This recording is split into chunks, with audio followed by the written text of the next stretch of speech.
Mi padre le dejó la herencia a mi hermano, y a mí me entregó una factura de $6.000, por todo lo que gastamos criándote, así que cancelé sus tarjetas, y les entregué otra factura por $200.000, quedaron atónitos. Mi nombre es Martín, tengo 32 años, y aunque no me gusta admitirlo, gran parte de mi vida la pasé buscando algo que nunca llegó, el cariño y el reconocimiento de mis padres. No es que sea una persona débil o que me guste victimizarme, pero hay historias que, cuando las cuentas, te das cuenta de cuánto peso llevaste sin siquiera notarlo. Esta es la mía, y aunque no me enorgullece todo lo que pasó, tampoco me arrepiento de cómo terminé las cosas. Crecí en un barrio de clase media, en una casa que siempre parecía estar al borde del colapso. No hablo solo de las paredes agrietadas o el techo que goteaba cuando llovía, sino de algo más profundo, algo que se sentía en el aire. Mis padres, Luis y Carmen, tenían 2 hijos, mi hermano mayor, Tomás, y yo. Desde que tengo memoria, Tomás fue el sol alrededor del cual giraba todo en la familia. Yo, en cambio, siempre fui el hijo de segunda. No era algo que dijeran con palabras claras, pero no hacía falta. Lo sentía en las pequeñas cosas. Cuando cumplía años, a Tomás le organizaban fiestas con pastel, globos y hasta un payaso una vez. Mis cumpleaños, en cambio, solían pasar desapercibidos. Es que no hay plata, Martín, me decía mi madre, mientras semanas después veía cómo le compraban a Tomás ropa nueva o un videojuego. No me malinterpreten, no era solo cuestión de cosas materiales. Era el trato. Tomás podía llegar tarde a casa, gritar, romper algo, y todo se le perdonaba con una risa y un «es que así son los chicos». Si yo llegaba 5 minutos tarde, me esperaba un sermón sobre responsabilidad. Si alzaba la voz, aunque fuera para defenderme, era irrespetuoso. Y Tomás, lejos de ser un hermano que me respaldara, se sumaba a las burlas. Martín, el serio, Martín, el aburrido, decía con esa sonrisa sarcástica que aún hoy me retumba en la cabeza. Cuando entré a la adolescencia, las cosas no mejoraron. Mi padre, un hombre de carácter duro y pocas palabras, empezó a compararme directamente con Tomás. Mira a tu hermano, él sí sabe cómo hacer las cosas, decía. Tomás, que siempre fue más extrovertido, sabía cómo ganarse a la gente. Era el típico chico carismático que caía bien a todos, aunque en casa podía ser egoísta y cruel. Yo, en cambio, era más reservado, más de pensar antes de hablar. Quizás por eso nunca supe cómo defenderme de sus burlas o de las expectativas imposibles de mis padres. A los 16 años, empecé a trabajar. No porque quisiera, sino porque en casa siempre faltaba dinero. Mi padre era electricista y apenas generaba ingresos, y mi madre trabajaba como costurera, pero sus clientes no siempre pagaban a tiempo. Así que conseguí un empleo de medio tiempo en una tienda de repuestos para autos, después de la escuela. Lavaba carros, organizaba inventarios, cargaba cajas. Todo lo que ganaba lo entregaba en casa. No porque me lo pidieran directamente, sino porque sentía que era mi responsabilidad. Quería demostrar que valía algo, que podía aportar. Pero nunca escuché un gracias. En cambio, mi madre solía decir, es lo menos que puedes hacer, Martín, después de todo lo que hemos gastado en ti. Tomás, por otro lado, no trabajaba. Decía que necesitaba enfocarse en sus estudios, aunque sus notas no eran mejores que las mías. Mis padres lo apoyaban, le pagaban cursos, le compraban libros. A mí, me decían que ya era grande y que debía arreglármelas solo. Así que lo hice. Terminé la secundaria con buenas notas, entré a la universidad y seguí trabajando para pagar mis gastos. No pedí nada a mis padres, pero tampoco dejé de ayudar en casa. Cada mes, les daba una parte de mi sueldo para la comida, la luz, el agua. Nunca me lo agradecieron, pero yo seguía pensando que algún día lo harían. Que algún día me verían. Cuando cumplí 25 años, mi vida dio un giro. Después de años de esfuerzo, conseguí un buen trabajo como ingeniero en una empresa automotriz. No era un puesto de alto rango, pero pagaba bien y me permitía ahorrar. Por primera vez, sentí que tenía algo de control sobre mi vida. Pero en casa, las cosas no cambiaron. Mis padres seguían hablando de Tomás como si fuera el orgullo de la familia, aunque él, a sus 28 años, no tenía un trabajo estable y vivía de proyectos que nunca terminaban. Yo, en cambio, me convertí en el pilar económico de la casa sin siquiera darme cuenta. Empecé a pagar la hipoteca de la casa familiar, que estaba a punto de ser embargada por el banco.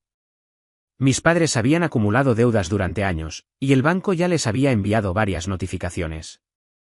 No quería que perdieran la casa, así que asumí los pagos. También les di tarjetas de débito con un fondo mensual para que cubrieran sus gastos. Pagaba las facturas de luz, agua, internet.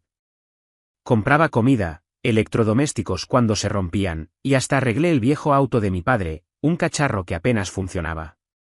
Cada vez que había una emergencia, una factura atrasada, un problema médico, una reparación, me llamaban. Y yo siempre estaba ahí. No porque me lo pidieran con cariño, sino porque sentía que era mi deber, pero no importaba cuánto diera, nunca era suficiente. Mi madre me decía cosas como, Martín, no te alcanza para un poco más, ¿verdad? Es que la vida está muy cara.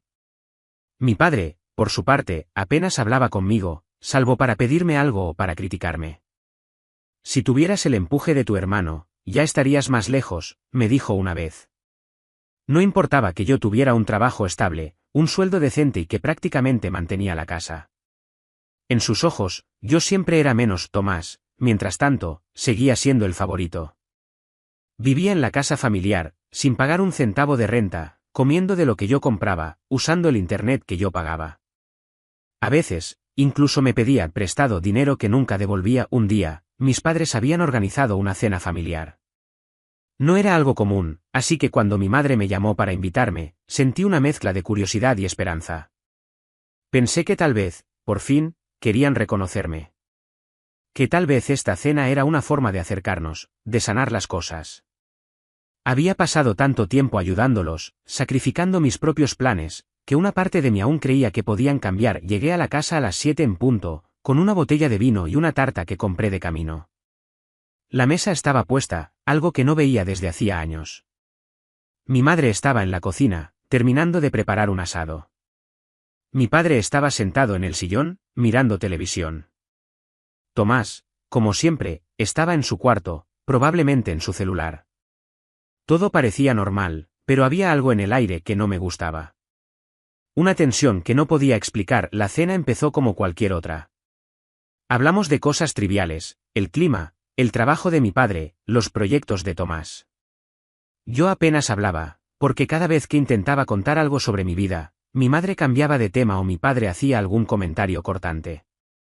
Pero entonces, mi padre se levantó de la mesa con una sonrisa extraña. Quiero hacer un anuncio, dijo, y todos lo miramos.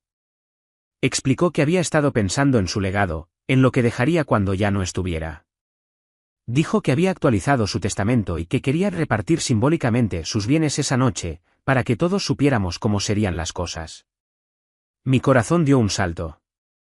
No porque me interesara la herencia, nunca había pensado en eso, sino porque, por un momento, creí que tal vez, solo tal vez, me incluiría de alguna manera significativa.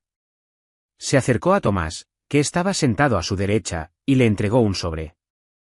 Para mi hijo mayor, el orgullo de la familia, dijo con una sonrisa. Dentro del sobre estaban las llaves del viejo auto y los documentos de la casa. Esto es para ti, Tomás. Te lo mereces. Siempre has sido el que lleva la bandera de esta familia. Tomás sonrió, como si ya lo esperara. Gracias, papá, dijo, y miró a mi madre, que asentía con orgullo. Yo me quedé en silencio, esperando mi turno. Pensé que tal vez me darían algo simbólico, algo que mostrara que, después de todo lo que había hecho, me consideraban parte de la familia. Entonces, mi padre se acercó a mí. Su sonrisa cambió, se volvió más fría, casi burlona. Y para ti, Martín, dijo, entregándome un sobre. Lo abrí, confundido. Dentro había un papel con una lista escrita a mano. Era una factura. Una factura de $6.000. En la parte superior, en letras grandes, decía, gastos de crianza, comida, ropa, educación y vivienda durante varios años. Por un segundo, pensé que era una broma. Miré a mi padre, esperando que se riera, que dijera algo como es un chiste, Martín. Pero no. Su expresión era seria, y en sus ojos había algo que nunca olvidaré, desprecio. Mi madre no dijo nada, solo miró su plato.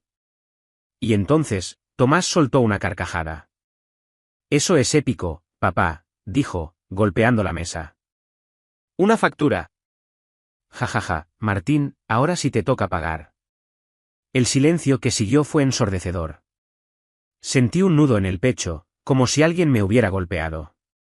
Pero no era solo dolor. Era rabia. Una rabia que llevaba años acumulándose, creciendo en silencio. Miré a mi padre, a mi madre, a Tomás. Ninguno me miraba a los ojos. Y en ese momento, algo dentro de mí se rompió. No dije nada. Me levanté, dejé el sobre en la mesa y salí de la casa. No me despedí. No miré atrás. Solo caminé hasta mi auto, me subí y manejé hasta mi apartamento. Esa noche no dormí. Me quedé sentado en el sofá, mirando la pared, pensando en todo lo que había hecho por ellos. En cada peso que les di, en cada factura que pagué, en cada sacrificio. Y en cómo, a pesar de todo, seguían viéndome como una carga. Al día siguiente, tomé una decisión. No iba a gritar, no iba a pelear, no iba a suplicarles que me quisieran. Iba a hacer algo mucho más poderoso. Iba a devolverles el golpe, pero a mi manera. Cuando llegué a mi casa, abrí mi laptop y empecé a trabajar. Durante años, había llevado un registro de mis gastos, no porque planeara usarlo en su contra, sino porque soy organizado por naturaleza.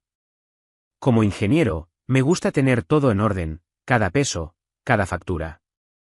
Así que no me costó mucho empezar a reconstruir todo lo que había invertido en mi familia. Cada depósito, cada transferencia, cada recibo. Todo estaba ahí, guardado en carpetas digitales y en un par de cajas con papeles que nunca tiré. Pasé toda la noche sumando. Las cuotas de la hipoteca, $120.000 en total, desde que empecé a pagarlas hace 5 años.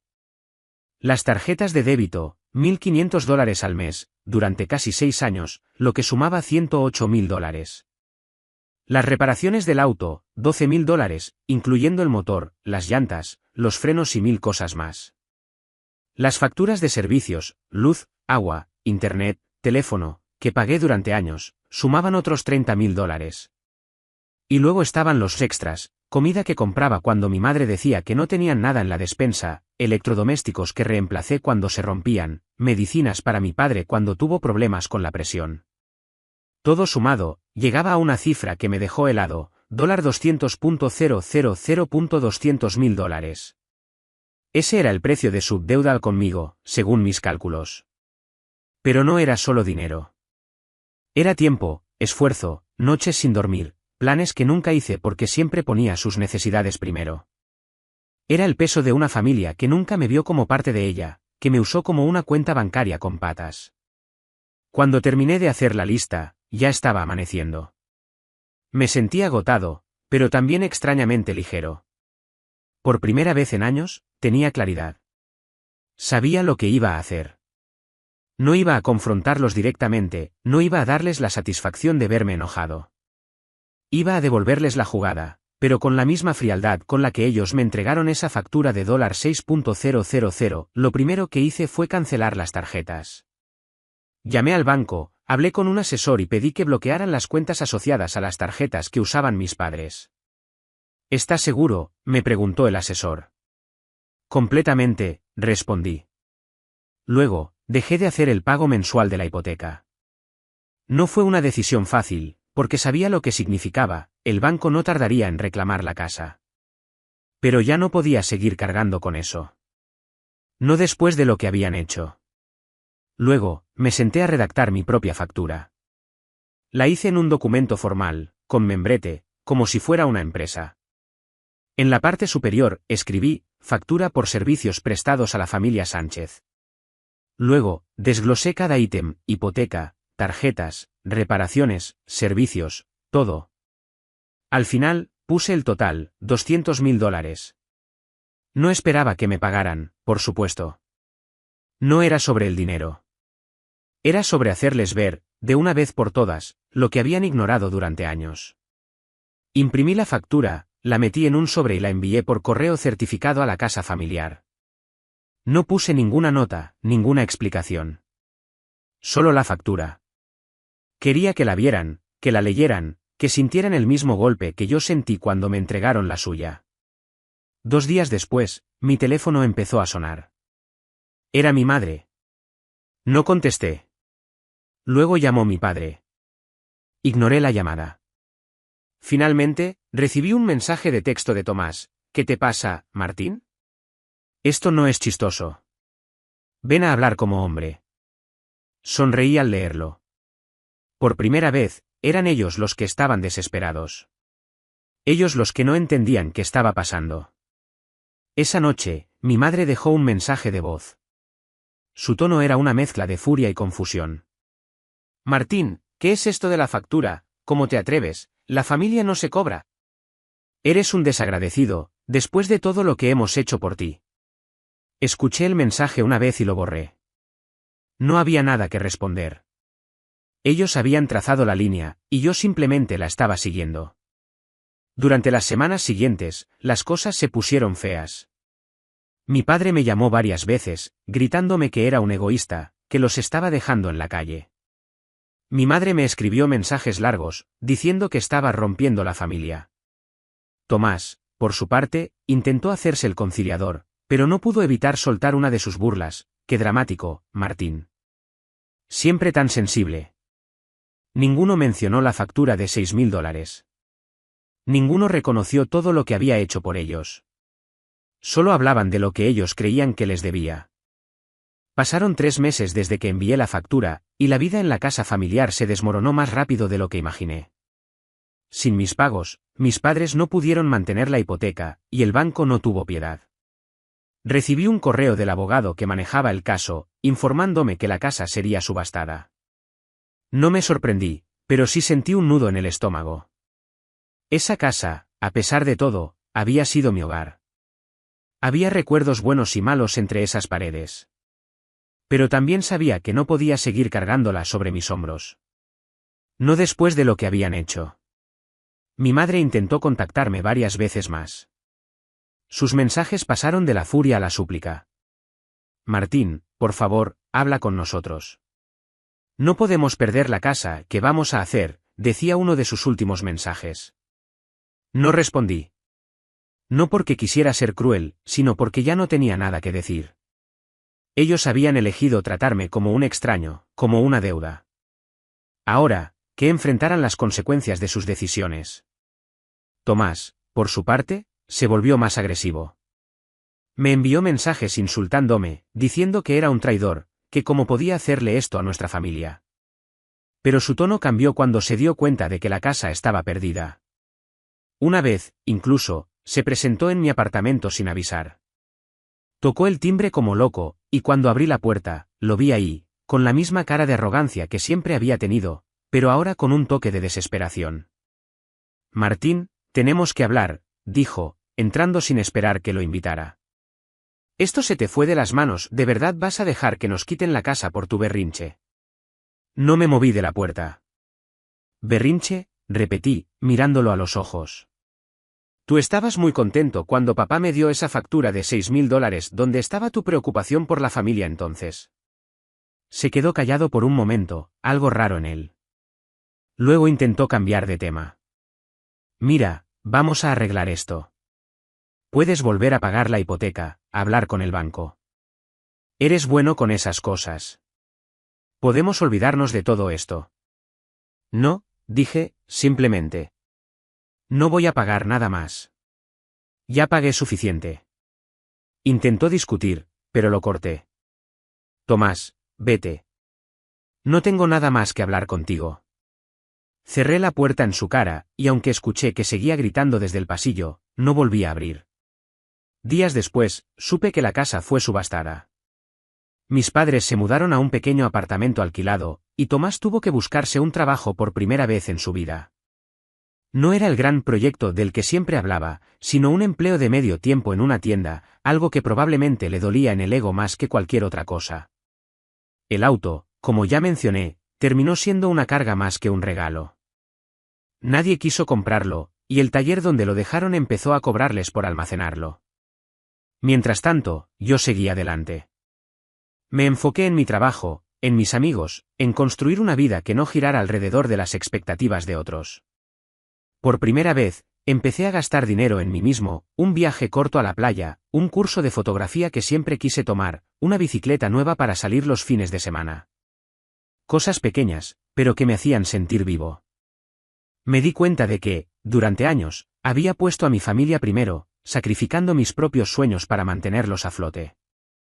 Y ellos nunca lo valoraron. No voy a mentir, hubo momentos en los que dudé de mi decisión.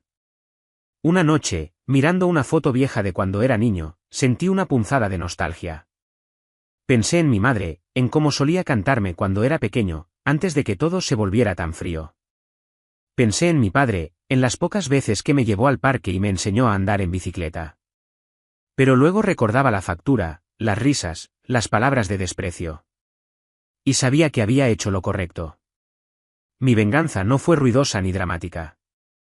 No grité, no peleé, no busqué humillarlos como ellos hicieron conmigo. Simplemente dejé de ser su salvavidas. Y eso, para ellos, fue el golpe más duro. Porque sin mí, su fachada de familia perfecta se derrumbó. La casa, el auto, la vida cómoda que llevaban, todo dependía de mí. Y cuando me fui, se quedaron con nada más que sus propias decisiones. Hoy, mientras escribo esto, estoy en paz. No siento odio, pero tampoco siento culpa. Corté todo contacto con ellos, y aunque a veces me pregunto cómo estarán, sé que no puedo volver atrás. Por primera vez en mi vida, soy libre. Y aunque la libertad llegó con un precio, valió cada centavo. Suscríbete para más historias diarias.